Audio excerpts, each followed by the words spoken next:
Shalom warga kerajaan Allah, welcome back to online service Kingdom Celebration on Rock Ministry TV. Happy New Year and welcome to the Year of Preparation. Sudah siap mengikuti ibadah online di tahun yang baru? Jangan lupa berdoa dulu ya dan pastikan beberapa hal berikut ini. Periksa kembali device atau gadget Anda untuk memastikan kuota internet dan daya baterai terisi cukup untuk mengikuti ibadah dengan lancar. Sediakan waktu khusus untuk mengikuti ibadah online tanpa gangguan, jangan setengah-setengah apalagi sekedar saja. Siapkan catatan kemudian ikutilah ibadah dengan fokus dan serius seperti Anda beribadah di gereja. Ingatlah bahwa kita sedang beribadah bukan menonton ibadah. Warga kerajaan Allah, kami percaya pujian dan firman Tuhan yang disampaikan melalui tayangan ini tidak akan pernah kembali dengan sia-sia dan tentunya berdampak langsung merubah kehidupan kita untuk menjadi berkat dan memiliki kehidupan yang berbuah senantiasa. Selamat mengikuti ibadah online, Tuhan Yesus memberkati saudara.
Haleluya, shalom shalom. Sekali lagi shalom shalom warga kerajaan Allah. Saya percaya pemeliharaan dan penyertaan Tuhan sempurna dalam hidup kita melalui bulan September. Dan oleh karena kasih dan anugerahnya kita boleh ada di bulan ini. Yang setuju kasih tepuk tangan meriah buat Tuhan Yesus. Saya jemput Bapak Ibu bangkit berdiri, kita akan mulai ibadah kita di pagi hari ini. Sama-sama kita baca dari Mazmur 27 ayat 13 sampai ayatnya yang ke-14.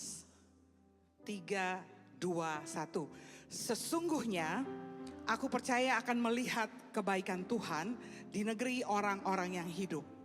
Nantikanlah Tuhan, kuatkanlah dan teguhkanlah hatimu. Ya, nantikanlah Tuhan. Saya bersyukur pagi hari ini Tuhan Yesus, kasih-Mu menjumpai kami untuk datang memuji dan menyembah Engkau. Ini umat-Mu, kami bawa pujian penyembahan kami, nyanyian syukur kami buat kebaikan, buat pemeliharaan penyertaan Tuhan yang sempurna. Hanya Engkau yang layak kami sembah dalam nama Tuhan Yesus. Amin.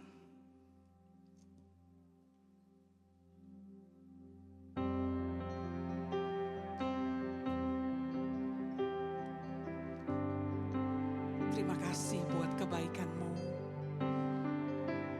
Terima kasih buat kasih setia-Mu Tuhan Yesus.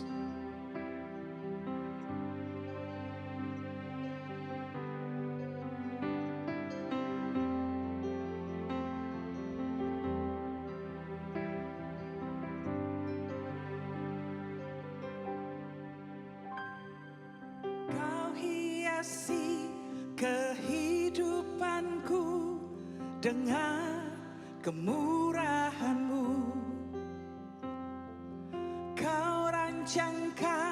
masa depanku penuh dengan harapan.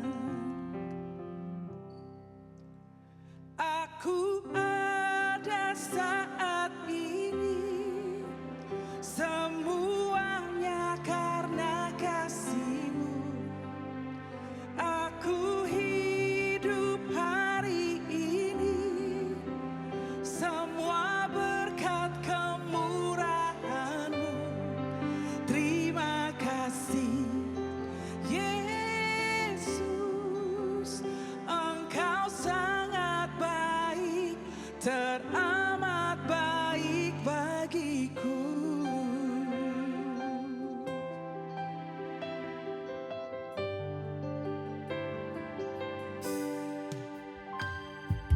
Kau hiasi kehidupanku dengan kemurahan-Mu. Mari nyanyikan kebaikan Tuhan dalam hidupmu. Amin.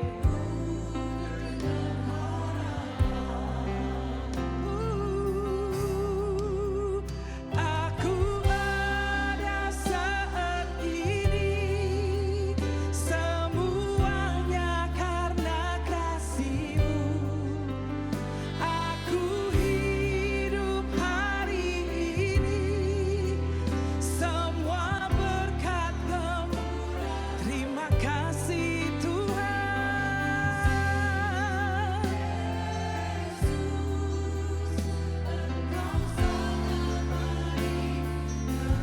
Aku ada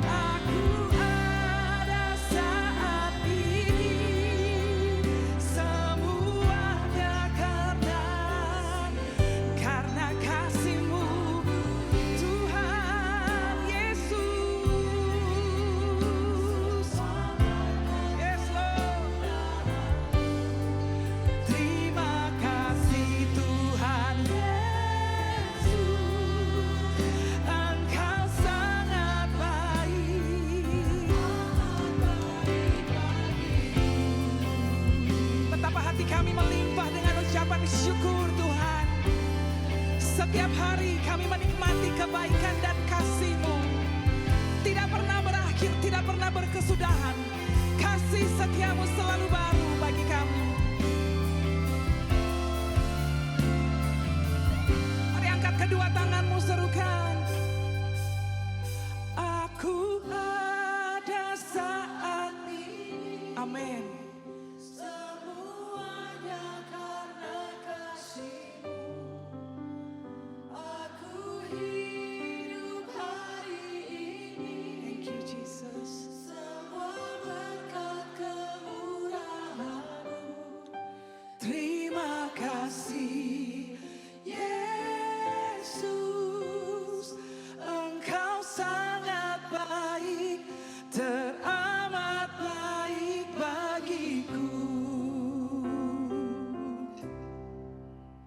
Aku ada saat, aku ada. Itu karena kasih-Mu. Amin. Terima kasih Tuhan Yesus, Engkau sangat baik, hanya bagimu.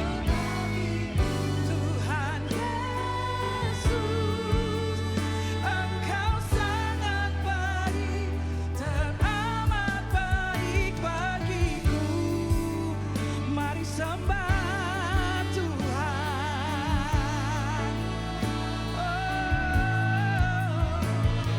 Syukur bagimu, syukur bagimu.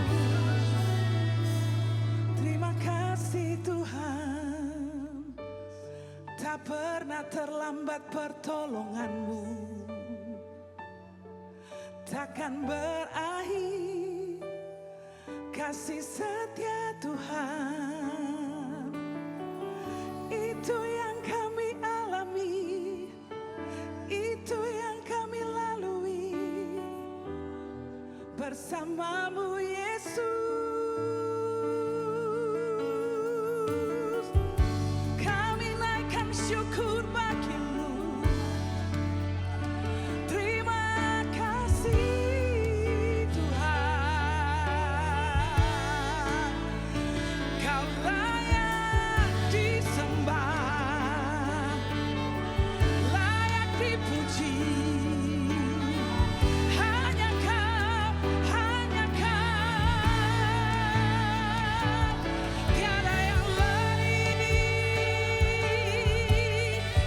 Selamanya Engkau, satu-satunya Engkau, Yesus Tuhan di hidup kami.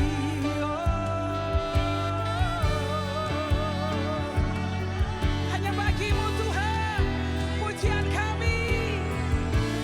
Unto the Lord all the praises I sing, all the glory I give. Selama kami hidup, selagi kami bernafas, kami terus menyanyikan kebaikan kasih-Mu Tuhan. Forever unto the Lord, unto the Lord. You are worthy, Lord, forever. Unto the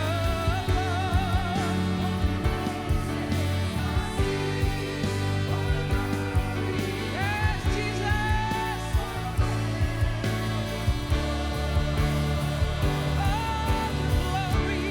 All the glory, all the honor be unto the name of Jesus. All the glory, amen. Be unto the name of God. All the glory, all the all the honor be unto the name of Jesus. All the glory and the honor be unto the name of God. All the glory, all the glory. You are worthy, Lord Jesus.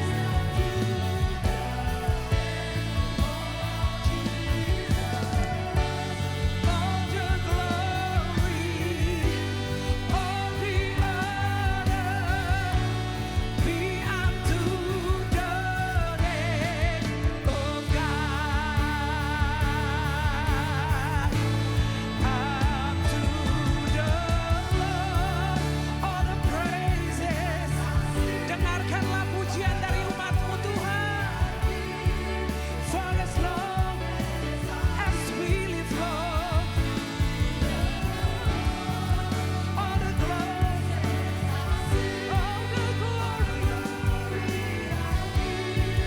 forevermore. All the glory, all the glory, all the honor be unto the only to Jesus. All the glory, all the honor be unto the name of God. To the name of God. To the name of Engkau layak disembah, Engkau layak ditinggikan, Yesus Tuhan dan Raja kami. Haleluya. Mari beri sorak-sorai lagi lebih meriah bagi Dia, lembah pujian. Mari masuk hadiratnya, bawa ucapan syukur bagi dia. Sebab dia baik, bahwasanya untuk selama-lamanya kasih setianya.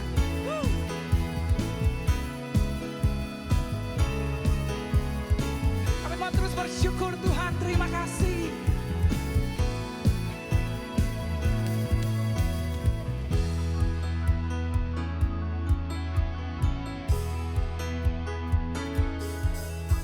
Bersyukurlah kepada Tuhan. Amin. Dia baik, dia sungguh baik. Nyanyi puji. Bersyukurlah kepada Tuhan. Dia baik, dia sungguh baik. Mari nyanyi, nyanyi puji, nyanyi puji. Selamanya dia berkuasa, selamanya dia Allah, selamanya dia mulia, selamanya.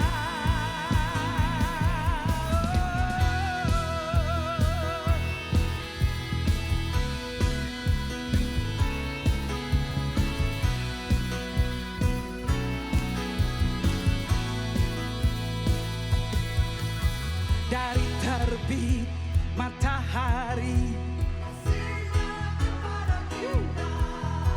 dia setia, dia sungguh setia. Mari bawa nyanyian bagi dia. Nyanyi, kami nyanyi puji. Selamanya dia berkuasa, selamanya dia Allah, selamanya dia mulia, selamanya. Selamanya dia berkuasa, yes. Selamanya dia mulia. Thank you Jesus. Mari dengan imanmu serukan. Kasihnya kekal selamanya, amin. Kasihnya kekal selamanya, kasihnya kekal selamanya, yes. Nyanyi puji, nyanyi, kami puji Engkau Tuhan Yesus. Nyanyi puji. Selamanya dia berkuasa,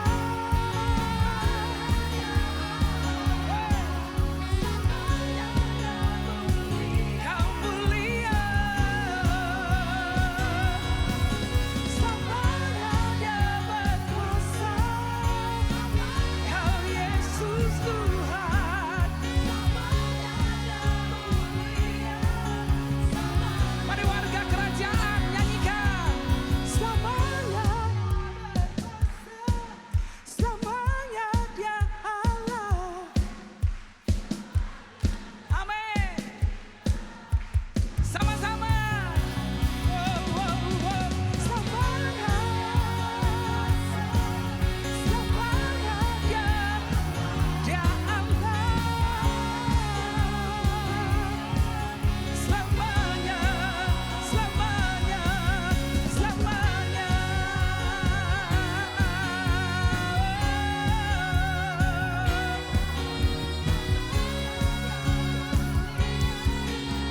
Haleluya.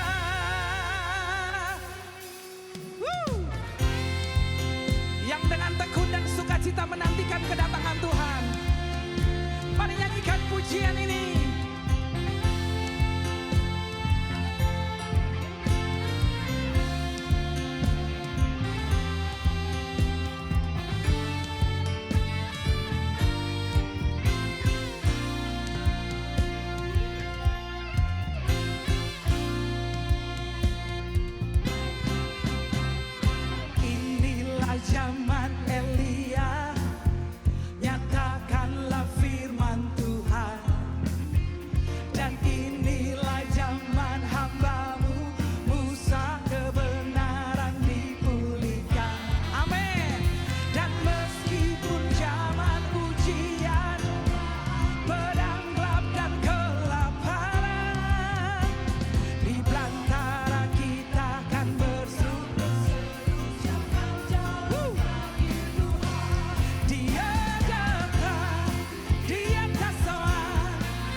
duduk, kasih salam kiri kanan. Yesus Kristus Tuhan. Haleluya. Silakan duduk dalam hadirat Tuhan, Bapak Ibu Saudara terkasih.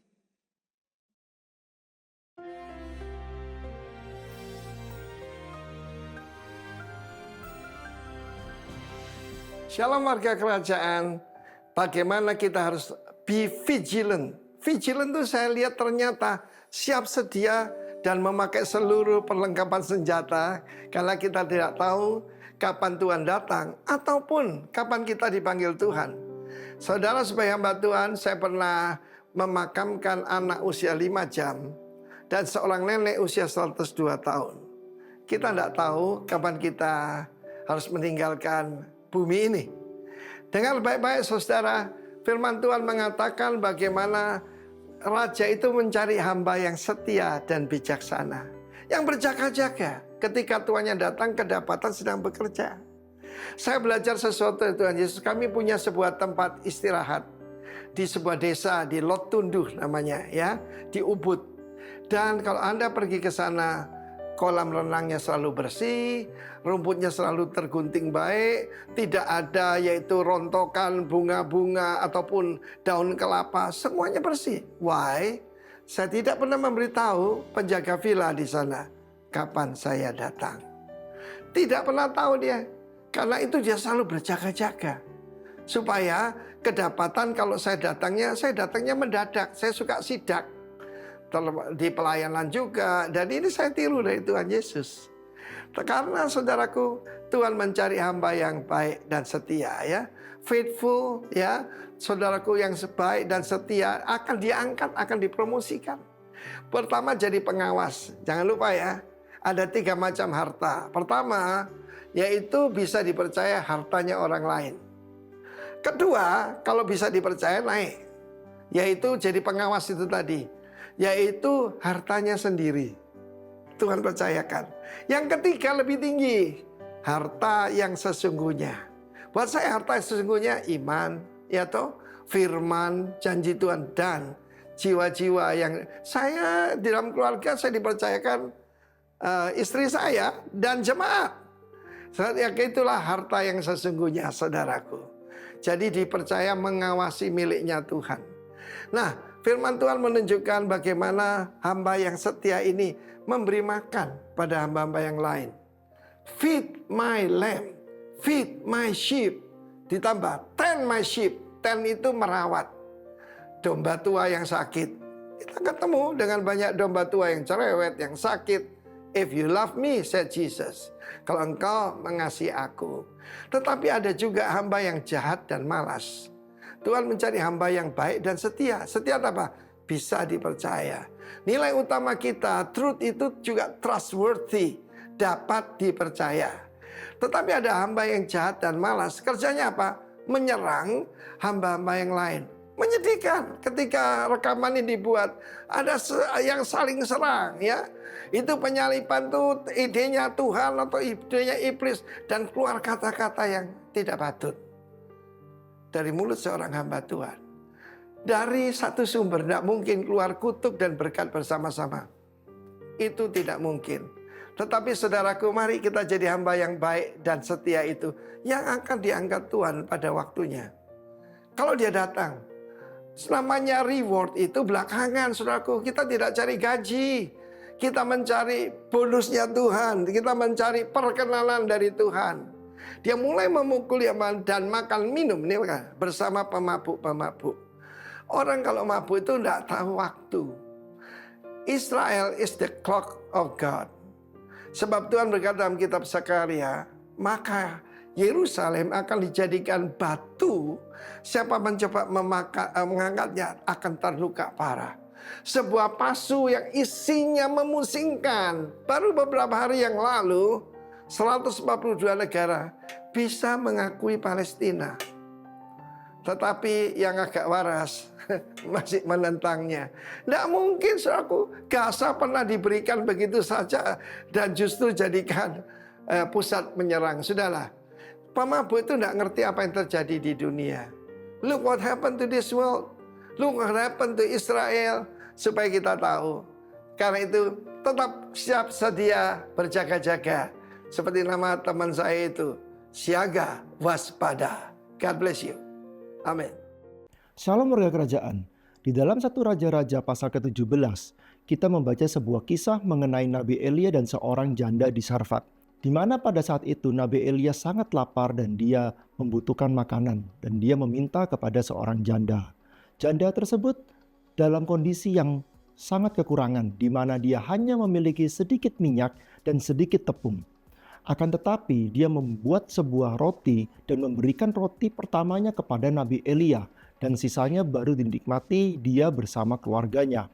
Dalam hal ini ada dua hal yang kita pelajari. Yang pertama adalah kita melihat bahwa janda tersebut tidak egois dan dia sangat murah hati, di mana dia memberikan roti pertamanya itu kepada Nabi Elia dan sisanya baru dia nikmatin. Dan ini kita melihat kemurahan hatinya sungguh luar biasa. Hal kedua yang akan kita pelajari dalam hal ini adalah janda tersebut sangat percaya akan janji-janji Tuhan.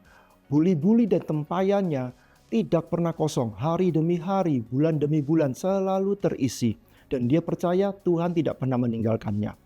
Warga kerajaan, apabila dari kita saat ini ada yang sama seperti janda ini, kita merasa masih banyak hal yang kita butuhkan, kita masih kekurangan, tapi kita perlu ingat, kita tidak boleh lupa untuk berbagi dengan orang, karena di luar sana masih banyak orang-orang yang membutuhkan. Ya, kita bisa memberikan yang terbaik dari apa yang kita punya. Dan kita ingat, Tuhan tidak pernah meninggalkan kita. Tuhan akan selalu memelihara hidup kita sama seperti janda ini. Mari kita berdoa. Tuhan Yesus, kami ucap syukur Tuhan atas penyertaan-Mu, perlindungan-Mu dan berkat-Mu Tuhan atas kehidupan kami, atas pekerjaan dan keluarga kami Tuhan. Pada hari ini Tuhan, kami ingin menabur, kami ingin memberi yang terbaik dari apa yang kami miliki Tuhan.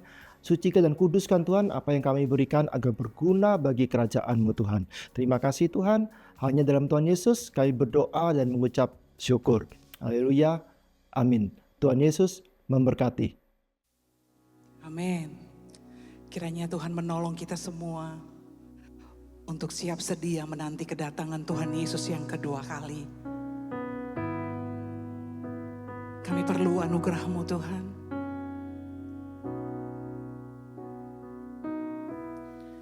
Sometimes I fall to my knees and pray. Come Jesus, come. Let today be a day. Sometimes I feel like I'm gonna break, but I'm holding on to a hope that won't fade. Come, Jesus, come. We've been waiting so long for the day you return to heal every hurt and right every wrong. We need you right now. Come and turn this around. Deep down I know this world isn't home. Come Jesus, come. There'll be no war, and there'll be no chains when Jesus comes. Let today be the day. He'll come for the weak and the strong just the same, and all will believe in the power of His name. Come Jesus, come.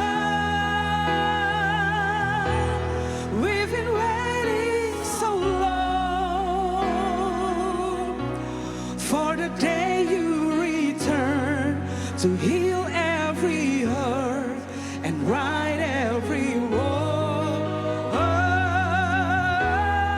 We need you right now. Come and change us around. Deep down I know this world isn't home. Come Jesus, come Jesus, come.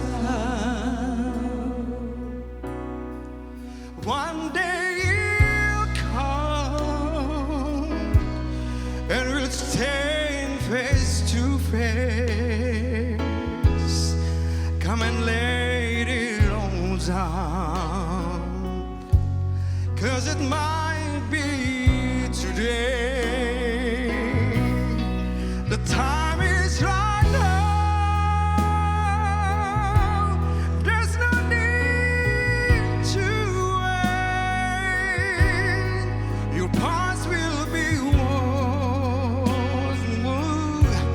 by rivers of grace.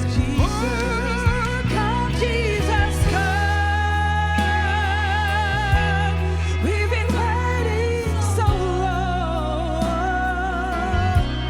for the day you return to heal every hurt and right every wrong.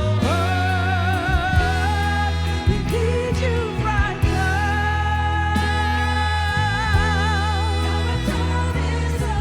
Take things around. Deep down, this world isn't home. Come Jesus, come. Come Jesus, come.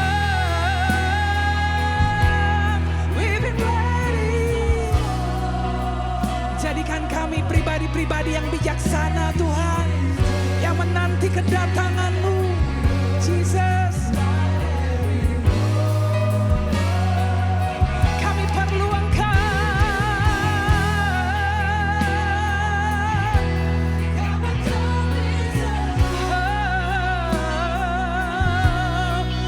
Deep down, this world isn't home. Come Jesus, come. Come Jesus, come. Come Jesus, come. We need you, Lord Jesus. Kami perlu Engkau. Tuntut kami, siapkan kami untuk mengerti kehendak-Mu. Ini umat-Mu Tuhan. We need you more than ever, Lord. Oh Jesus.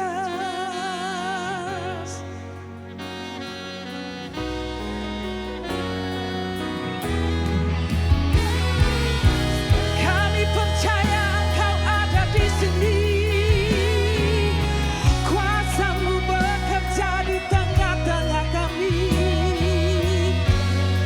Kami buka hati kami. Bicaralah Tuhan. Come Jesus, come. We've been waiting so long for the day you return to heal every hurt and right every wrong. We need you, we need you, Lord. Sha-na-na-na-ma-ya-na-na-na-na-na-mo. Kira-la-ba-la-ba-la-ba-ya-na-ma-she.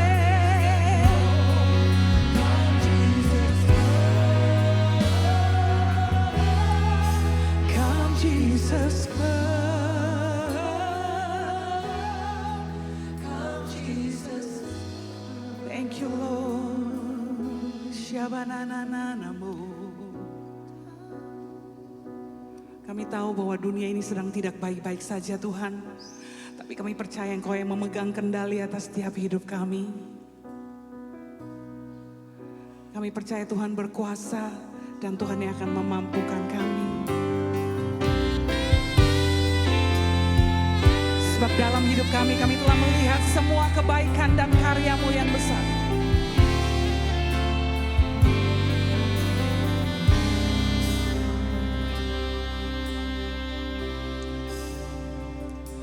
Telah kulihat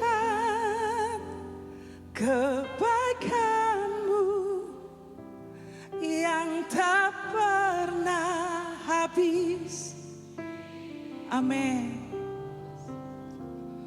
Ku berjuang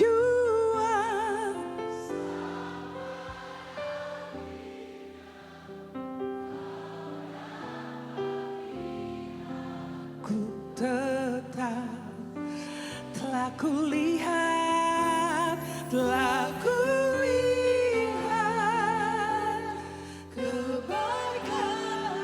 Sungguh ajaib kasih-Mu Tuhan.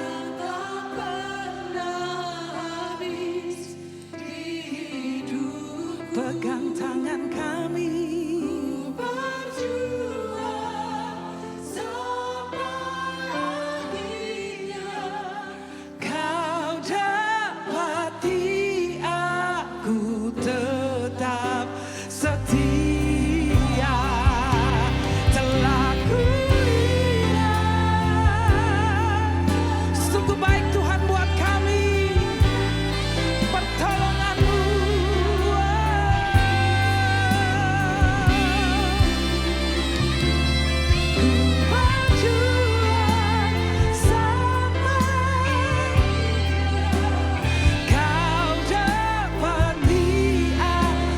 Bapak Ibu sendiri nyanyikan pujian ini, katakan telah kulihat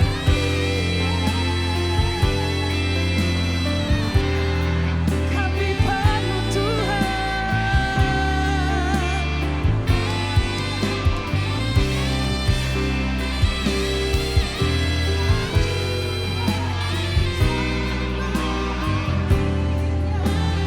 Kau dapati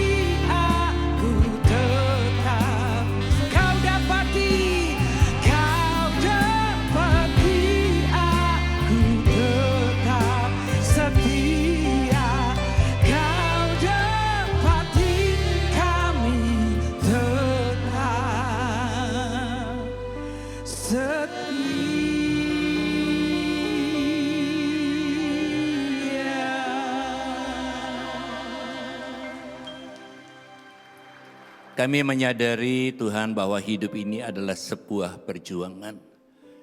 Dan biarlah waktu kedatangan-Mu yang kedua Tuhan dapati setiap kami menjadi orang yang taat dan setia kepada-Mu. Seperti 5 gadis bijaksana selalu menantikan dengan minyak karena menyadari dan percaya bahwa mempelai itu akan datang. Kami juga percaya Tuhan bahwa kedatangan-Mu sudah tidak lama lagi. Karena itu biarlah setiap kami mau berjaga-jaga dan berdoa senantiasa untuk mempunyai satu sikap waspada terhadap tipu daya kuasa kegelapan yang ingin menjatuhkan iman percaya kami. Tapi ketika Tuhan ada di dalam kami dan kami ada di dalam Engkau, kami percaya kami lebih daripada pemenang. Dalam nama-Mu yang kudus, kami bersyukur, berdoa, dan siap dengar akan firman-Mu. Yang siap dengar firman Tuhan sama-sama kita katakan, amin. Silakan duduk saudaraku, shalom. Puji Tuhan, saudaraku yang kasih Tuhan, kita masuk di dalam tahun yang bulan yang baru, ya. Temanya adalah staying vigilant atau senantiasa berwaspada atau berjaga-jaga. Nah, Bapak Ibu, saya pasang gambar seorang prajurit, ya. Saya percaya bukan cuma bawa senjata saja, tetapi ada pelurunya di dalamnya. Karena meskipun siap sedia, tetapi kalau tidak berjaga-jaga, ya percuma saja. Nah, saudaraku yang kasih Tuhan, ya ada orang bilang gini, Pak, sedia payung sebelum hujan. Tapi belum pasti loh tidak kena hujan. Kenapa? Karena cuma sedia payung, tetapi payungnya di rumah. pergi nggak pernah dibawa. Ya, jadi hidup ini bukan cuma sekedar berjaga-jaga, tapi kita siap sedia di dalam situasi ataupun keadaan yang terjadi. Hidup ini tidak akan bermakna kalau kita tidak mengerti makna kehidupan. Salah satu makna kehidupan bahwa hidup ini adalah sebuah perjuangan. Terambil Efesus 6:12, karena perjuangan kita bukanlah melawan darah dan daging, tetapi melawan pemerintah-pemerintah, bukan pemerintah di dunia ini, tetapi penguasa kegelapan, melawan penguasa-penguasa, melawan penghulu-penghulu dunia yang gelap ini, melawan roh-roh jahat di udara. Sebab itu ambillah seluruh perlengkapan senjata Allah supaya kamu dapat mengadakan perlawanan pada hari yang jahat itu dan tetap berdiri. Ya, tetap punya iman, percaya kepada Tuhan, tetap berdiri sesudah kamu menyelesaikan segala sesuatu. Nah, Bapak Ibu Saudara yang kasih Tuhan, meskipun keadaan kita baik-baik saja, tetapi tetap waspada. Tadi pagi saya berangkat sekitar jam 5 dari Singaraja, saya setir sendiri, keadaan gelap, sepi jalan. Jalan sepi, gelap, tidak banyak orang lalu lalang, bukan berarti tidak waspada. Kenapa? Karena terbukti ada motor yang tiba-tiba keluar dari gang langsung motong, ya kan? Ada orang yang tiba-tiba belok karena dilihat keadaan sepi. Justru ketika saudara dalam keadaan aman dan baik-baik saja, kita tetap waspada. Kenapa? Karena iblis mencari celah untuk menjatuhkan saudara dan saya, ya. Dan saya percaya kecelakaan tidak terjadi ketika jalan macet, ya, tetapi waktu keadaan sepi, keadaan sepertinya itu aman-aman saja dan baik-baik saja. Lalu muncul pertanyaan, loh katanya kita nggak boleh khawatir, katanya kita nggak boleh takut, tapi kenapa kita harus waspada? Saudaraku, waspada dan khawatir itu adalah dua hal yang berbeda. Kalau khawatir, kita yakin bahwa kita akan jadi korban. Maka kita khawatir, deg-degan, ya. Karena ada bahaya yang mengancam. Kita menjadi khawatir dan takut. Tetapi kalau waspada adalah keyakinan kita menang terhadap musuh, menang terhadap masalah, tetapi membutuhkan persiapan dan kehati-hatian. Nah, saudara kekasih Tuhan, jadi dua hal yang berbeda antara ketakutan, khawatir dengan waspada. Nah, hari ini sesuai tema yang diberikan adalah kita harus tetap waspada. Nah, untuk waspada itu kita perlu mengenal tiga hal yang seperti Bapak Gembala di tempat ini selalu katakan. Know your God. Kenali siapa Tuhan yang saudara dan saya sembah. Yang kedua, know yourself. Kenali siapa diri saudara. Dan yang ketiga, know your enemy. Kenali musuh kita. Musuh kita bukan orang yang jahat dengan kita, bukan orang yang memfitnah kita, orang yang nipu kita, bukan orang yang ngata-ngatain kita di belakang. Musuh kita adalah kuasa kegelapan atau setan. Tetapi itu terjadi, saudara perlu mengenali siapa diri kita sendiri. Banyak orang gak kenal loh siapa dirinya.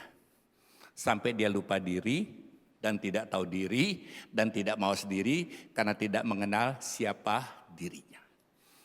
Satu hari di sebuah hutan terjadi perdebatan antara harimau dengan keledai. Masalahnya adalah tentang warna rumput. Harimau bilang rumput itu berwarna hijau. Keledai bilang enggak. Menurut saya rumput warnanya biru. Ya, terjadi perdebatan dan karena tidak menemukan titik penyelesaian, berjumpalah dan dibawalah masalah ini kepada Raja Rimba yaitu singa. Setelah disampaikan dan kemudian diputuskan yang bersalah adalah harimau. Harimau komplain, loh Baginda Raja, sejak kapan rumput itu berubah menjadi biru? Kan hijau kan? Kenapa saya harus dihukum? Saya kan bilang rumput itu berwarna hijau. Kenapa saya yang harus dihukum? Singa, Raja Rimba berkata, aku menghukum kamu bukan karena warna, tapi aku menghukum kamu karena kamu tidak tahu siapa diri kamu sendiri. Kamu harimau kok ngeladenin keledai. Jadi kalau saudara mengenali siapa diri saudara, saudara tidak mudah diprovokasi, saudara tidak mudah dihasut, saudara tidak mudah ditipu, saudara tidak mudah diarahkan, saudara tidak mudah disesatkan karena saudara tahu siapa Tuhan yang saudara dan saya sembah, siapa diri kita dan siapa musuh kita.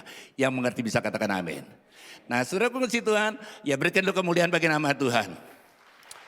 Banyak kali saudaraku kita meladeni hal-hal yang remeh, hal-hal yang tidak bermanfaat. Demi apa? Pak, ini kan mempertahankan prinsip, Pak. Saya nggak gampang, Pak, kalau saya sudah prinsip. Loh, saudara kan kasih Tuhan betul. Tetapi sekarang kan kita lihat dulu urgensinya apa. Berdebat soal warna rumput, ya. Seringkali masalah muncul dalam hidup ini karena kita ngeladenin hal-hal yang sepele. Bahkan tanpa sadar kita lupa siapa diri saudara dan saya. Kita adalah warga kerajaan yang sudah ditebus dengan darah yang mahal. Saudaraku kasih Tuhan, bukan ditebus, bukan dengan sapi yang dipotong ataupun hewan yang dipotong, sudah ditebus oleh Yesus sendiri yang turun telah menyelamatkan saudara dan saya. Jadi kita adalah orang yang sudah diselamatkan. Pertanyaan setelah selamat gimana? Pak, kan saya sudah diselamatkan, dibaptis sudah, doa pelepasan sudah, pelayanan sudah, Pak. Lalu untuk apa saya berjaga-jaga, waspada untuk apa, Pak? Saya kan sudah selamat, Pak. Bapak Ibu saudara kasih Tuhan, saya berikan ilustrasi sederhana saja. Kalau Bapak Ibu mau terbang dengan menggunakan pesawat, setelah saudara check in, saudara kan pasti punya boarding pass. Ya, dengan boarding pass saudara tahu pesawat dengan nomor pesawat, flight number berapa saudara tahu. Bahkan saudara masuk di gate berapa saudara tahu. Kursi yang akan saudara duduki, saudara juga tahu, dan saudara punya hak untuk terbang sampai ke tempat tujuan. Pertanyaannya, apa pasti saudara sampai ke tempat tujuan? Belum tentu. Begitu saudara pegang boarding pass, saudara mau di lounge, mau di waiting room, mau di mana, mau makan sama di restoran, mau makan, lalu teman saudara bilang, dengar loh. Ya, kita gate berapa? Takutnya pindah gate. Udah tenang aja. Kita kan sudah punya boarding pass.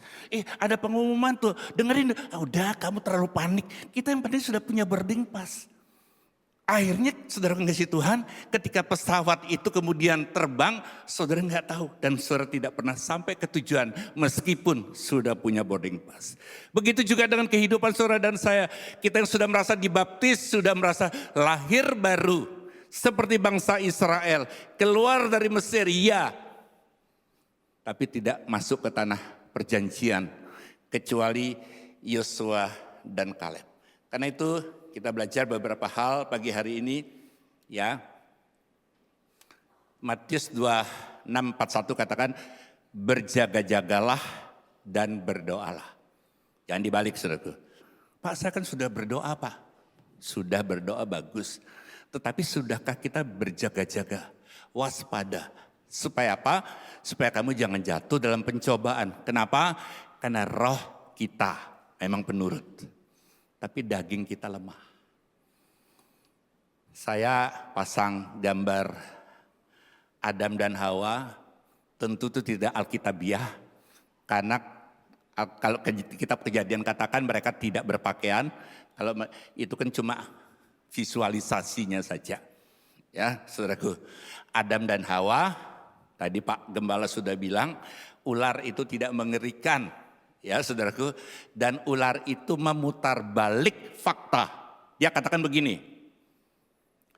bukankah Tuhan berkata, seluruh buah di dalam taman ini tidak boleh kamu makan?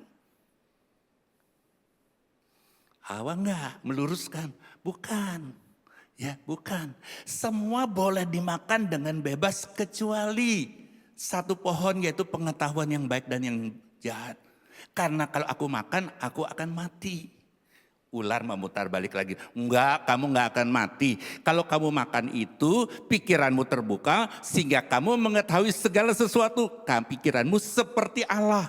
Karena Allah tahu seperti itu, kamu dilarang makan itu. Bapak Ibu Saudara yang kasih Tuhan, jangan membuka dialog dengan setan. Ya, jangan membuka dialog dengan setan. Dan Alkitab mencatat selanjutnya bahwa Hawa itu yang sudah tahu buah itu dilarang oleh Tuhan, kenapa dia sampai memetik? Dengar baik Bapak Ibu, orang melakukan dosa, termasuk kejahatan, termasuk pelanggaran hukum, harus ada 3 unsur. Unsur yang pertama keinginan. Dan iblis paling ngerti keinginan. Yang saudara suka apa? Kalau saudara suka memancing ikan, bukan memancing masalah, memancing ikan, ya pasti umpan yang saudara pasang, umpan bukan yang saudara sukai, umpan yang ikan yang akan saudara pancing, yang dia sukanya apa? Nggak mungkin dong saudara pasang umpan yang saudara sukai, yang ikan belum tentu suka. Jadi iblis itu sangat mengerti apa yang saudara sukai. Unsur pertama adalah keinginan. Yang kedua, untuk terjadinya dosa dan orang jatuh pelanggaran hukumkah ataupun pelanggaran yang lain.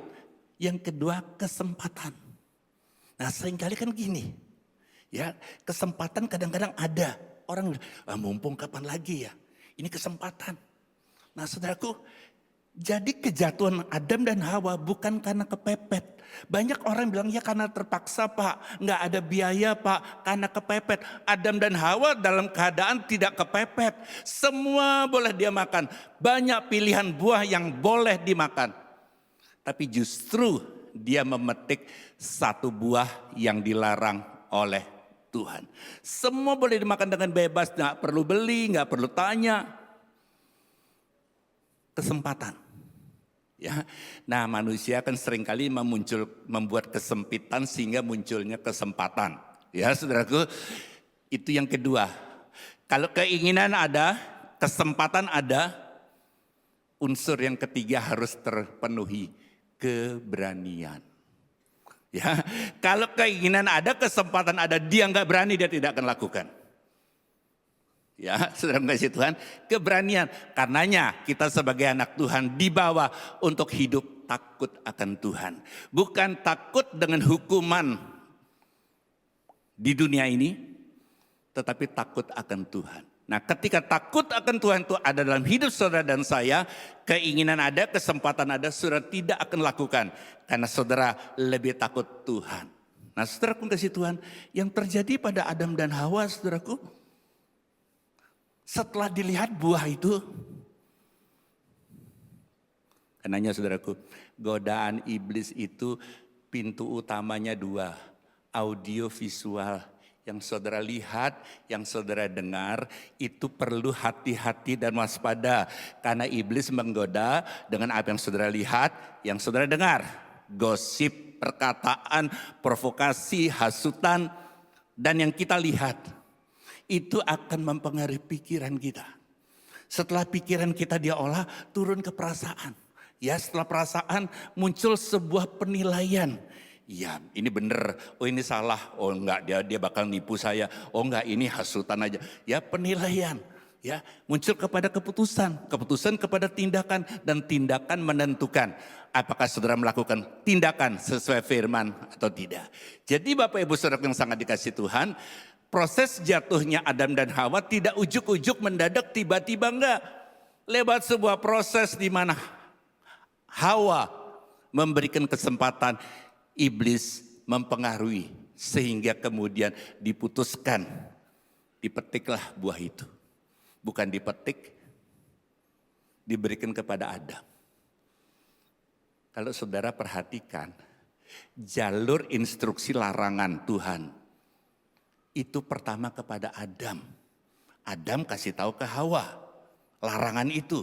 Tetapi waktu proses dosa ini Hawa yang petik. Mestinya Adam, harusnya Adam bilang, jangan loh, itu dosa, Tuhan larang loh, kita akan mati loh. Harusnya, tetapi setelah dipetik, kasihkan Adam, dan Adam ikut makan juga.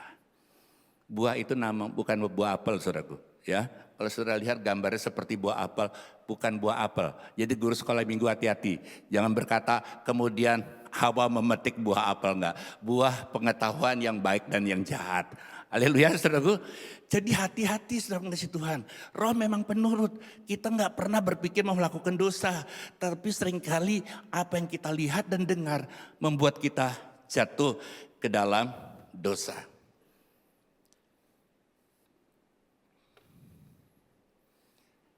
Waspada ini tidak mudah, saudara. Saya kasih contoh sederhana. Tiap mobil umumnya ada namanya ban serep. Saudara nggak perlu beli khusus ban serep. Begitu beli mobil dapat ban serep. Teman saya pernah satu kali di tengah jalan bannya kempes. Suaminya bilang, ya aduh ban kita kempes. Istrinya bilang, loh Pak kan kita bawa ban serep, ya udah tenang aja. Setelah diturunin ban serepnya, ternyata ban serepnya kempes juga. Ya, karena nggak pernah diperiksa. Apalagi ban serep yang taruh di bawah kolong mobil, ya bukan di bagasi, di bawah kolong, jarang diperiksa. Meskipun tidak dipakai, saudara jangan berpikir ban serep itu selalu anginnya full, bisa kempes. Nah, itu yang perlu persiapan dan kesiapan. Kesiapannya gimana? Kejadian teman saya yang lain, bannya kempes, dia buka bagasi, dia pukul ban serepnya, ban serepnya anginnya full, tapi dia nggak tahu gimana caranya ganti ban. Ya saudara, makanya kalau di luar negeri orang cari SIM bukan cuma kemampuan dia mengemudi, bukan cuma sekedar dia taat rambu-rambu, di tes ujian untuk dapat SIM adalah mengganti ban.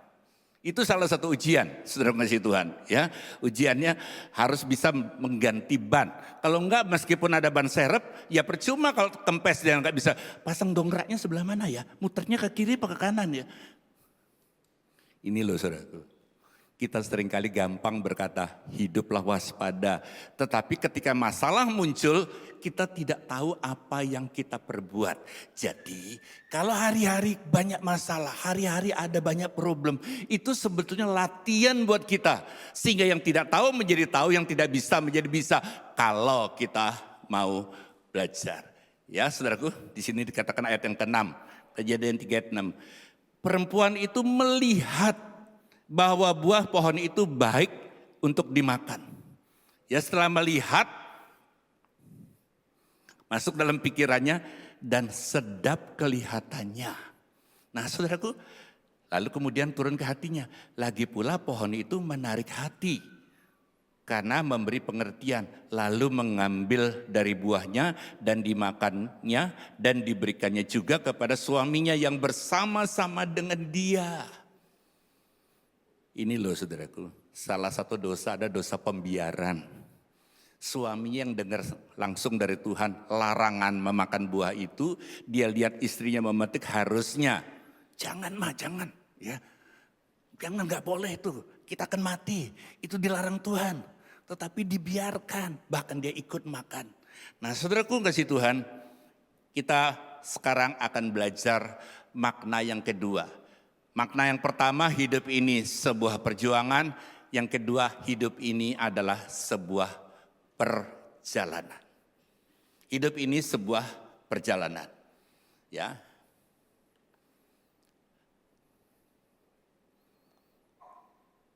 Ini ditulis oleh Rasul Paulus kepada jemaat di Korintus, terambil 1 Korintus 10 ayat yang pertama sampai yang kelima. Tetapi aku mau supaya kamu mengetahui saudara-saudara bahwa nenek moyang kita semua berada di bawah perlindungan awan dan bahwa mereka semua telah melintasi laut untuk menjadi pengikut Musa. Mereka semua telah dibaptis dalam awan dan dalam laut. Ya, ayat ini menggambarkan bahwa hidup kita sebuah perjalanan dari hidup kita yang lama, ya, di Mesir. Kemudian kita dibaptis dan melakukan kehidupan yang baru. Nah pertanyaannya, apakah kita masuk ke dalam tanah perjanjian yang Tuhan kehendaki, yang Tuhan rencanakan, yang penuh dengan susu dan madu, atau sekedar keluar dari Mesir dan berputar-putar di padang gurun. Nah banyak kali saudaraku, orang Kristen sudah tinggalkan kehidupan yang lama, sudah dibaptis, tetapi berputar-putar dalam padang gurun. Itu bukan rencana Tuhan. Betul Tuhan membawa mereka berputar melewati padang gurun, berputar melewati, bukan berputar-putar. Nah kalau hari ini kita mau belajar beberapa hal supaya kita tidak berputar-putar di padang gurun. Kita sudah keluar dari Mesir dan kita masuk ke dalam tanah perjanjian untuk menikmati janji Tuhan digenapi dalam hidup kita. Saya ajak kita lihat ayat yang ketiga sampai yang kelima. Mereka semua makan makanan rohani yang sama, yaitu firman Tuhan. Dan mereka semua minum minuman rohani yang sama, sebab mereka minum dari batu karang rohani yang mengikuti mereka. Dan batu karang itu ialah Kristus. Tetapi sungguh pun demikian, Allah tidak berkenan kepada bagian yang terbesar dari mereka karena mereka ditewaskan di padang gurun. Saudaraku yang sangat dikasihi Tuhan, perhatikan, jangan sampai kita yang sudah dimeteraikan oleh darah Kristus, sudah dibaptis, sudah lahir baru, sudah tinggalkan segala yang lama, sudah dalam perjalanan, tetapi kita tidak sampai ke tanah perjanjian. Gambaran, nah saudara kasih Tuhan, kalau orang di luar, harapannya gimana masuk surga? Dengan perbuatan baik, semoga masuk surga. Nah saudara bukan cuma sekedar masuk surga loh saudara. Bukan cuma sekedar masuk surga, tetapi saudara akan memerintah di bumi bersama dengan Kristus sebagai rajanya. Dan Yesus akan datang menjemput gerejanya. Jadi kalau tema tahun ini adalah The Year of Preparation. Tahun persiapan. Mempersiapkan apa? Tidak tahu Tuhan itu datangnya kapan. Ya, seperti 5 gadis bijaksana. Dia tidak tahu mempelai itu datangnya kapan. Tapi 5 gadis yang bodoh, dongeng itu berita hoax. Buktinya nggak datang-datang sampai sekarang. Lalu mereka tertidur dan mereka kehabisan minyak. Bapak, Ibu, saudara kekasih Tuhan, saya percaya hidup ini adalah sebuah perjalanan. Betul mereka keluar dari Mesir, dibawa Tuhan memutar lewat padang gurun.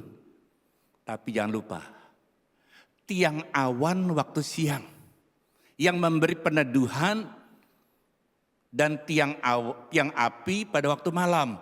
Bukan cuma sekedar menerangi perjalanan, tetapi membuat binatang-binatang liar seperti ular tidak berani mendekat. Artinya ada perlindungan Tuhan menyertai mereka. Mereka mau makan, mana turun dari langit. Berupa semacam tepung begitu. Mereka bosan makan mana, Tuhan kirimkan burung puyuh. Dan mereka juga jangan lupa, sebelum mereka sampai ke padang gurun, mereka melewati satu hal yang tidak mungkin, namanya Laut Tebrao. Di mana rasanya kepepet, depan laut, belakang pasukan Firaun yang mengejar mereka. Dalam situasi kepepet, Tuhan buka jalan. Jadi dalam hidup ini, kalau saudara dalam hidup ini makna hidup ini sebuah perjalanan, kadang-kadang Tuhan izinkan keadaan kepepet. Maju kena, mundur kena. Ya, tapi waktu itu Musa mengangkat tongkatnya dan laut terbelah. Waktu laut terbelah, mereka melewati tanah yang kering. Sampai di seberang, pasukan Firaun mengejar dan laut itu menutup. Artinya ada perlindungan. Tuhan akan membuat perbedaan antara orang yang sungguh-sungguh beribadah dengan Tuhan dan yang tidak. Dan saudaraku yang kasih Tuhan, mereka keluar di sana. Coba bayangkan. Di padang gurun tidak ada toko, tidak ada warung. Bayangkan ya, kita punya anak saja kadang-kadang bajunya dari baby, ya umur 2 tahun, 3 tahun sudah nggak bisa dipakai lagi. Nanti udah menjadi remaja sudah nggak bisa dipakai lagi. Sepatunya juga, sendalnya. Nah ini terbukti di dalam Alkitab. Mereka tetap berpakaian, mereka tetap punya sepatu. Bayangkan, saya percaya di tengah keadaan yang sulit bisa diterima oleh akal sehat kita. Sepanjang saudara percaya kepada Tuhan dan hidup tidak menyimpang ke kanan dan ke kiri, ada banyak hal yang tidak bisa dipecahkan oleh pikiran kita. Tuhan akan sanggup gerakkan untuk membuat kita melihat kemuliaan Tuhan dinyatakan di dalam kehidupan ini. Nah, kita sekarang akan lihat beberapa hal yang perlu kita waspadai. Tadi sampai ayat 5, sekarang baca ayat yang ke-6. Semuanya ini telah terjadi sebagai contoh bagi kita untuk memperingatkan kita supaya jangan kita menginginkan hal-hal yang jahat seperti yang telah mereka perbuat. Ya, saudaraku yang kasih Tuhan, hal yang pertama, kenapa Tuhan izinkan banyak persoalan terjadi? Untuk membuat kita jangan punya hati yang jahat. Saudara boleh punya kelemahan. Orang tuh kelemahannya kan macam-macam. Ada kelemahannya itu punya penyakit kurang rapi. Ya, kalau perpakaian itu kurang rapi, asal aja, ya. Ya, ada yang juga punya penyakit kudis, kurang disiplin. Ya, sudah ngasih Tuhan, ya. Tetapi saudaraku, orang yang on time itu sulit maju. Orang yang on time sulit maju. Harusnya before time, datang sebelum waktunya. Haleluya, saudaraku. Jadi saudara kebiasakan kalau saudara mau menjadi warga kerajaan, di kantor saudara biasakan datang sebelum waktunya. Kenapa? Ada hal yang perlu dipersiapkan, ada hal yang perlu diberesin lebih dahulu sebelum waktu itu dimulai. Nah, saudaraku kasih Tuhan, ada banyak kekurangan, tapi jangan punya hati jahat. Jangan punya hati jahat. Saya kasih contoh sederhana. Ada orang jelekin saudara, ngomongin saudara. Dan biasanya orang ngomong itu di belakang. Di depannya enggak, shalom Pak, baik Pak, aduh puji Tuhan saya lihat Bapak sehat, saya senang juga lihat. Itu di depan. Ya, di belakang biasanya, dan saya percaya saudaraku, kalau orang ngomongin di belakang tanpa sadar, saudara sedang didorong ke depan. Haleluya saudaraku. Ya saudaraku, saudara didorong di depan, jangan mundur lagi. Artinya respon kita harus benar. Kalau saudara ngadepin seorang seperti itu, banyak kali saudara ngasih Tuhan kita responnya salah. Kita balas dendam. Lalu kita dia kan karyawan di perusahaan itu. Saya kenal sama bosnya. Gampang, saya dikatain, saya tinggal ngomong sama bosnya, pasti dipecat. Saudaraku kasih Tuhan, pembalasan itu haknya Tuhan. Yang setuju bisa katakan amin. Haknya Tuhan. Saudara mungkin bisa membalas dan saudara puas kalau dia dipecat. Tetapi tanpa sadar hati saudara itu jahat di hadapan Tuhan. Tanpa sadar saudara lupa kepada istri dan anaknya yang terlantar gara-gara perkataan kita. Jadi saudaraku, kalau saudara dalam keadaan baik-baik saja, sulit untuk ngetes, nguji karena salah satu ya makna kehidupan bukan cuma sekedar perjuangan. Yang kedua perjalanan. Yang ketiga makna kehidupan ini ujian. Setiap masalah yang saudara hadapi sebagai ujian untuk membuat saudara naik kelas di hadapan Tuhan. Jadi kalau hari ini saudara sedang menghadapi persoalan, dikata heran dia kok sirik aja sama saya. Saudara gak bisa atur mulut orang. Tapi hati saudara, respon saudara mengatur. Apakah saudara mau balas dendam supaya dia celaka, supaya dia dipecat. Atau saudara tetap serahkan penghakiman adalah haknya Tuhan. Dalam hidup saya bertemu dengan berbagai hal. Tapi saya menjaga respon saya untuk hidup takut akan Tuhan. Dan terbukti Tuhan tidak pernah diam. Tuhan selalu menolong setiap kita. Haleluya saudaraku. Yang pertama. Yang kedua, waspada dari apa? Oh ini masih yang pertama. Saudaraku, soal Kain dan Habil. Tuhan sudah mengingatkan loh.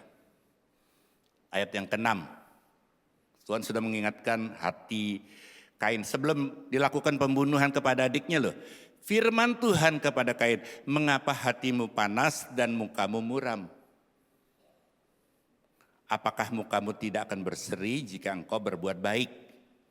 Tetapi jika engkau tidak berbuat baik, dendam, sakit hati di hati, dosa sudah mengintip di depan pintu, ia sangat menggoda engkau. Tetapi engkau harus berkuasa atasnya, harus waspada. Kata Kain ini Tuhan ngomong, mengingatkan Kain. Harusnya Kain, ya Tuhan, aku bertobat Tuhan, aku minta ampun Tuhan. Aku gak akan menyimpan sakit hati, apalagi ini cuma adikku sendiri. Apalagi dia tidak melakukan kesalahan, cuma iri, persembahannya Habil diterima Tuhan, persembahan Kain tidak diterima, kan cuma itu. Respon Kain, kata ayat 8, kata Kain kepada Habil adiknya, marilah kita pergi ke padang. Ketika mereka ada di padang, tiba-tiba Kain memukul Habil adiknya, lalu membunuh dia. Saudaraku, orang datang ke gereja tidak harus baik-baik saja. Tapi datang dan pulang harus berbeda. Yang setuju bisa katakan amin. Ya, saudara boleh datang dengan hati kesel, jengkel, merencanakan sesuatu untuk membalas dia jahat sama saya. Waktu masuk ke gereja saudara dengar firman Tuhan, harusnya jangan niru kayak Kain. Malah dilanjutkan dia berbuat jahat. Tetapi saudara kasih Tuhan, ya enggak, penghakiman adalah hak Tuhan. Kok aku mesti ambil haknya Tuhan?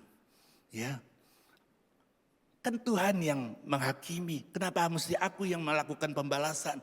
Nah saudara kasih Tuhan, saya sangat yakin dan percaya, saudara punya kelemahan, punya hal-hal yang saudara tidak mampu atasi, hal-hal yang rasanya itu enggak kuat untuk saudara tanggung. Tapi waktu saudara datang ke gereja dan membiarkan Roh Kudus menjamah hati saudara, saudara pulang pasti membawa kelegaan.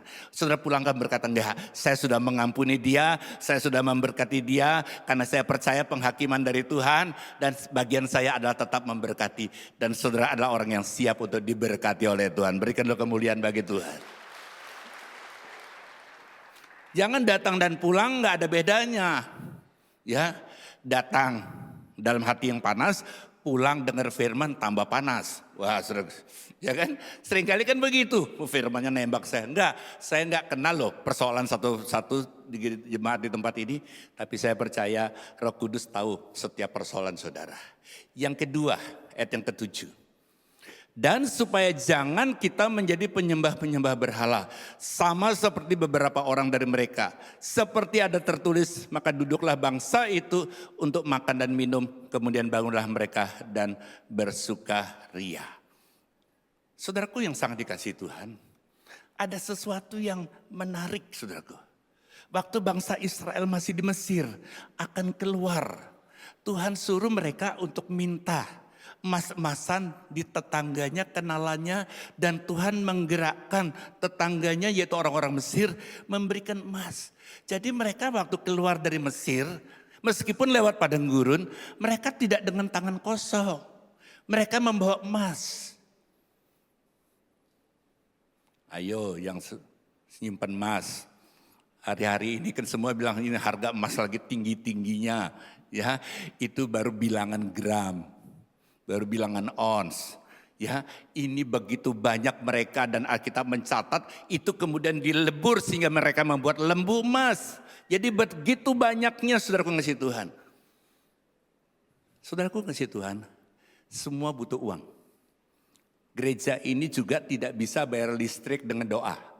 Datang ke PLN, Pak kita doakan PLN diberkati ya, tapi ini gereja gak usah bayar. Nah, semua tetap bayar, beli bensin saudaraku tetap bayar.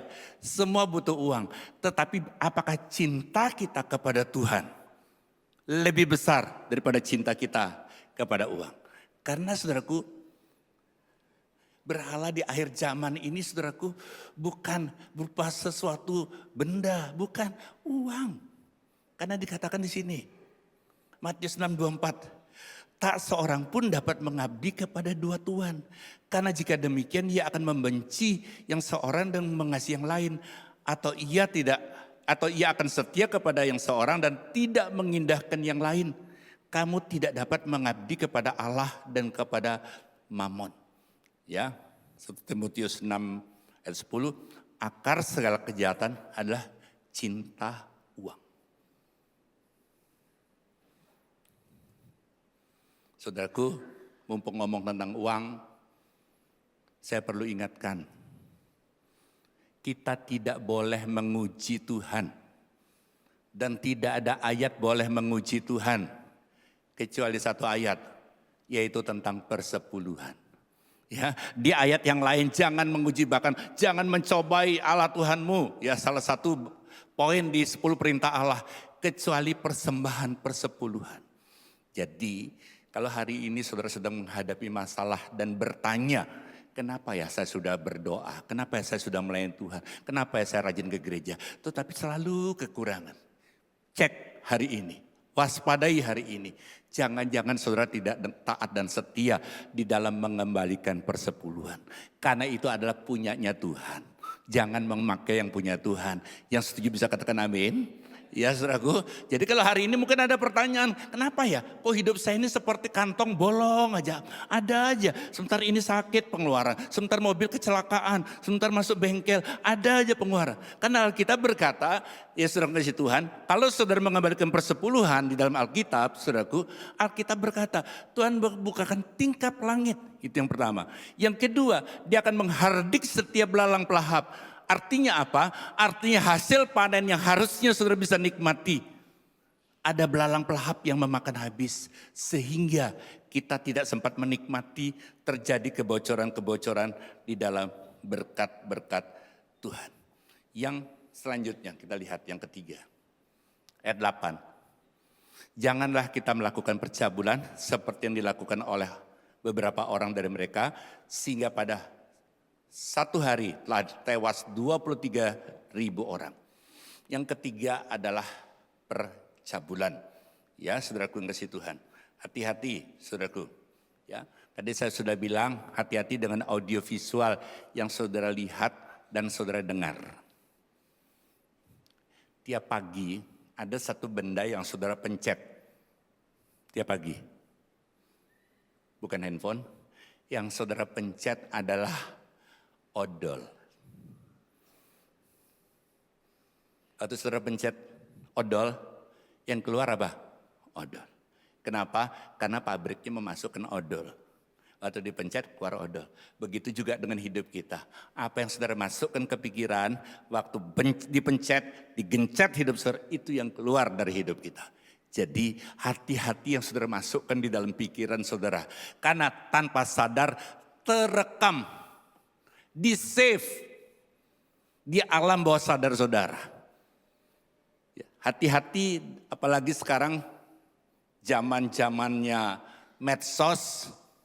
Saudara perlu hati-hati dengan apa yang saudara lihat dan yang saudara dengar. Yang keempat. Ya. Jadi saudaraku ngasih Tuhan, yang keempat adalah mencobai Tuhan. Mencobai Tuhan itu meremehkan Tuhan. Ayat yang ke-9. Dan janganlah kita mencobai Tuhan seperti yang dilakukan beberapa orang dari mereka, sehingga mereka dipagut ular. Ya, jangan meremehkan. Orang yang takut akan Tuhan hidupnya pasti menjaga waktu dia tahu hidup ini. Makna yang pertama adalah sebuah perjuangan, makna yang kedua sebuah perjalanan, makna yang ketiga adalah sebuah ujian. Satu hari ada seorang jemaat rock lembah pujian, katanya mengambil pekerjaan sampingan sebagai supir Grab. Ada satu hari dia dapat penumpang, seorang saudagar jam tangan mewah. Setelah dia mengantar penumpang, berhenti di tempat tujuan, lalu dia jalan lagi, ada traffic light, dan waktu dia menengok ke spion, dia lihat ada sekotak barang yang tertinggal di jok belakang. Dia tidak tahu isinya, tapi dia tahu ini pasti milik penumpang yang barusan dia drop di satu tempat. Dia kembali dan mencari penumpang itu dan berkata, "Pak, Bapak ada kehilangan sesuatu atau tertinggal sesuatu?" "Oh iya, saya baru ingat. Iya, 1 kotak jam tangan. Ya. Wah, untung saya ketemu kamu. Kalau ini Grab lain, wah sudah hilang. Aduh, terima kasih, terima kasih. Ya. Ya Pak, tolong diterima barangnya. Terus dia bilang begini, yang penumpang yang tertinggal jamnya ini. Waduh, sebagai rasa terima kasih, Bapak bisa ambil salah 1 jam di kotak ini. Silahkan pilih. Kotaknya belum dibuka. Supir ini bilang begini, Pak, terima kasih Pak, yang penting barangnya sudah Bapak terima. Sebenarnya saya sudah mengambil 2 buah jam.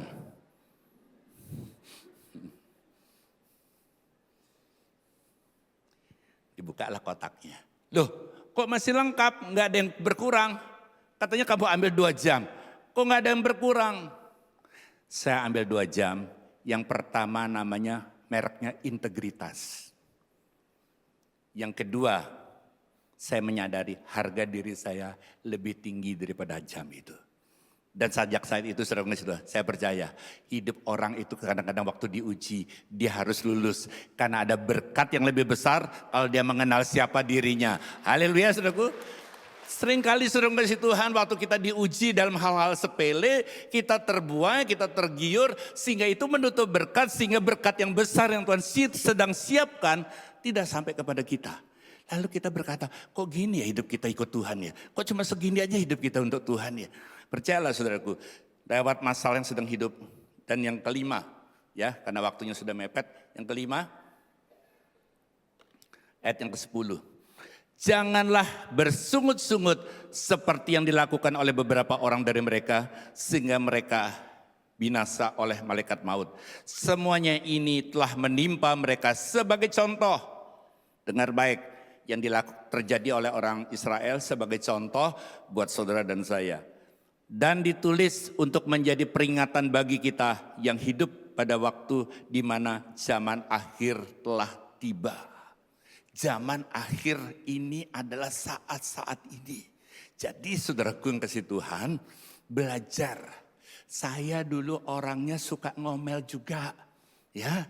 Tapi saya berpikir, jadi ini loh yang pentingnya, pikiran kita harus lebih kuat dari perasaan kita.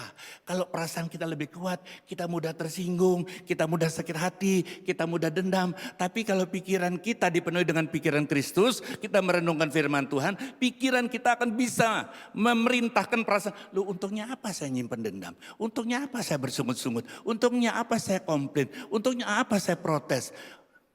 Tapi waktu kita bersyukur, saudaraku, kalau saudara dapat berkat, saudara bersyukur gampang. Toko lagi rame, bisnis lancar gampang. Tapi waktu keadaan sulit saudara belajar bersyukur, itu namanya korban ucapan syukur. Dan itu akan menyenangkan Tuhan. Haleluya. Jadi belajarlah ketika keadaan sulit Tuhan izinkan terjadi. Perkataan kita tetap positif, menggambarkan apa? Menggambarkan iman percaya kita bahwa Tuhan yang kita sembah jauh lebih besar daripada masalah yang saudara dan saya hadapi. Bersama dengan Tuhan, saudara cakap menanggung segala perkara. Tuhan memberkati. Ya kita bangkit berdiri saudara.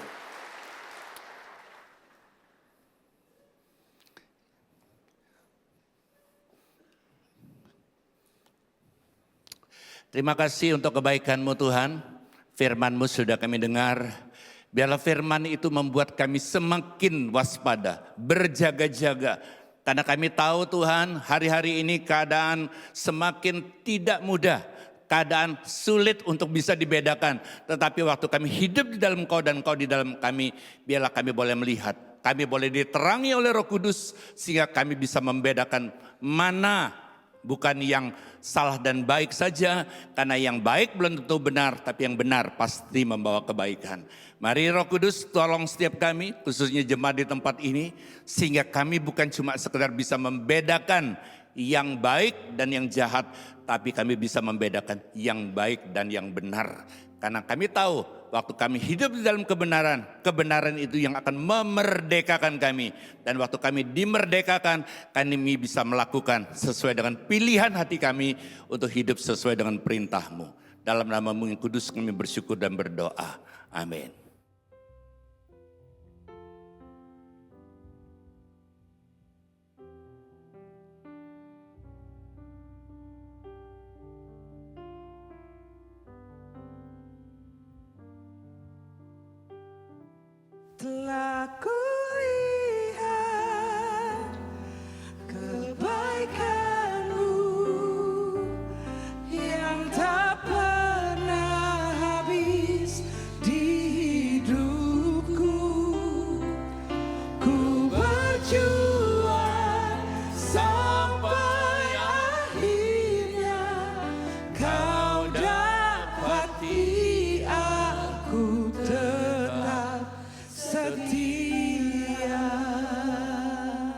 Ini merupakan doa kami Tuhan.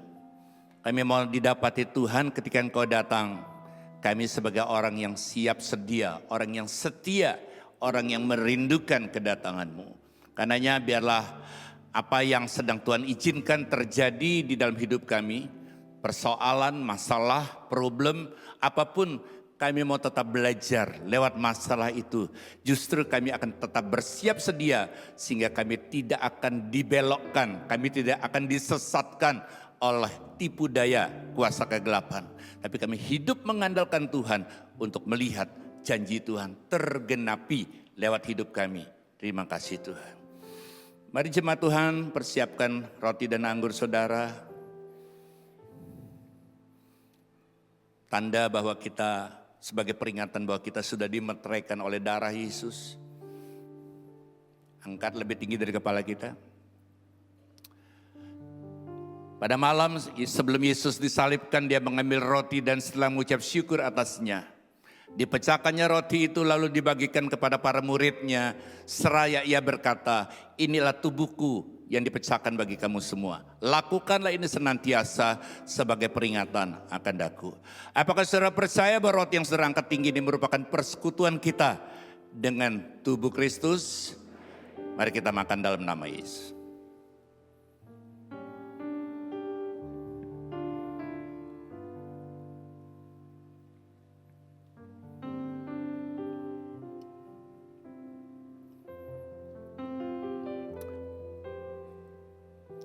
Selesai membagikan roti, Tuhan Yesus mengambil cawan berisi anggur. Mari kita angkat lebih tinggi dari kepala kita. Dan dengan mengucap syukur dia katakan, ini adalah cawan perjanjian baru yang dimeteraikan oleh darahku. Darah yang tertumpah bagi kamu semua. Lakukanlah ini senantiasa sebagai peringatan akan daku. Apakah saudara percaya bahwa cawan yang berisi anggur yang kita angkat tinggi ini merupakan persekutuan kita dengan darah Kristus? Mari kita minum dalam nama Yesus.